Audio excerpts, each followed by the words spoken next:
I'm very happy to say I'm with Louise. Hey, how you doing? I'm good. More importantly, how are you? It's been, 16 years I since take it you I released don't need music? these. You're not wearing yours, I won't so wear I'm taking mine off. There we go, setting a new trend.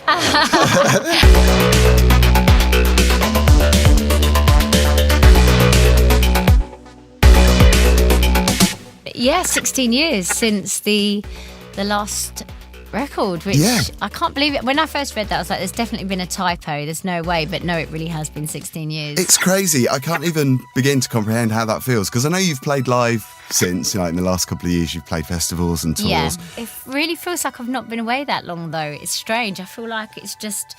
it was just yesterday that I had sort of Naked Out and Pandora's Kiss and all those songs. So, it's just good to be back. So the new album is called Heavy Love. Yes. And I know that you recorded it in Sweden, you recorded it in LA and London as well. Yes, yeah. I think the Sweden element of that is perfect, because it sounds like quite a poignant album. Was it quite difficult in some respects to record? Because I know you've had quite a difficult couple of years. Yeah, I think the album definitely, I wrote and recorded it over the sort of last year and a half. And I think sitting back and listening to all the music that we made, I can definitely see sort of this life journey that's kind of gone along.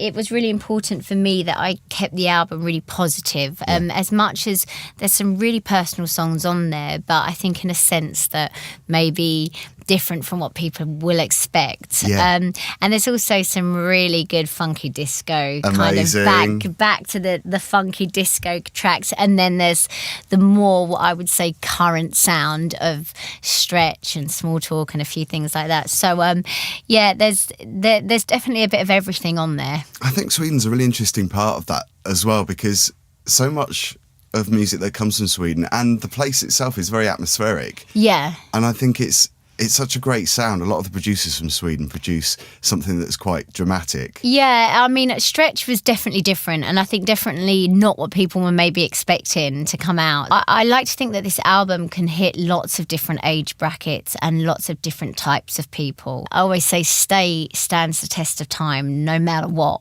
It always sounds like a great record.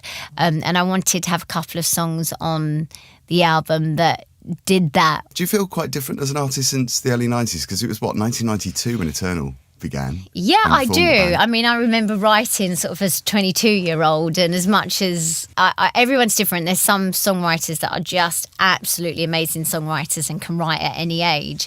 I think I write from such a personal place that I think to write this album was definitely easier than in the past when I've written. It sort of just all flowed, just all come out. So, it was great. I suppose I've had a lot more life experiences being a mum and everything else that happens in life. Yeah. How do you feel when you look at bands like, say, as an example, the Spice Girls, who, of course, were very big during your period with Eternal back in the early 90s and mid-90s? Do you kind of get that sense of nostalgia when they've announced that they're playing live again? Yeah, I mean, the Spice Girls were the biggest girl band that have pretty much ever lived. It's like they were huge. There's something about memories. Like, I get so many people that when I put up one of the old songs, says, "Oh, this reminds me of kind of travelling to school with my mates and all listening to this song, during our summer holidays." And I think it takes you back to such moments in your life. I mean, I remember the first time I heard the Spice Girls, Tell Me What You Want. Do you really, really want that one? Yeah. And I think I was in Southeast Asia on tour and seeing these girls on stage performing it and going, this looks like great fun and very clever. Now, you mentioned Stretch. That's the current single. Yes. Great video for that as well. Yeah. And the next single is going to be with Clean Bandit. Of course, I've had such a phenomenal few years. Yeah. It's written by Clean Bandit. Yeah, it's just a big summer song. I mean, it's purely got to be played when the sun's out. It makes me smile. It's really different from Stretch, but it puts a smile on your face, and you just want to wind the windows down in the car and feel the warmth. Let's hope we have a good summer, otherwise I'm screwed. We're counting on you, Louise. We need a good summer. I have to ask you about Brighton Pride last year. Oh, God, Because you played incredible. alongside Britney, who of course was headlining as well. Have you got any tea to spill on Britney? Did you see her backstage? No, I didn't get to see her. I stayed to watch. Yeah. No, I didn't get to see her because I went out front when she arrived to watch sort of the other performers. But yeah, she was great. I mean, she puts on a show. That's one thing she always does. Yeah. So yeah, there was a show and a half going on there. Did you enjoy Brighton Pride? Because I loved it is just so huge now. I mean, it's turned into a real music event. Do you know what? It was great. A, I love Brighton.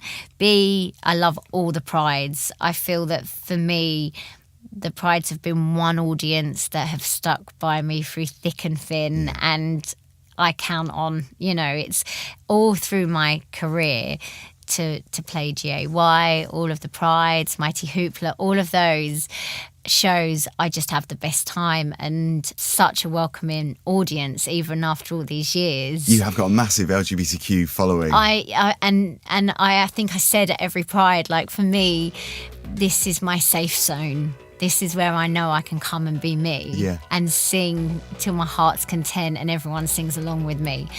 So I'm grateful to have that.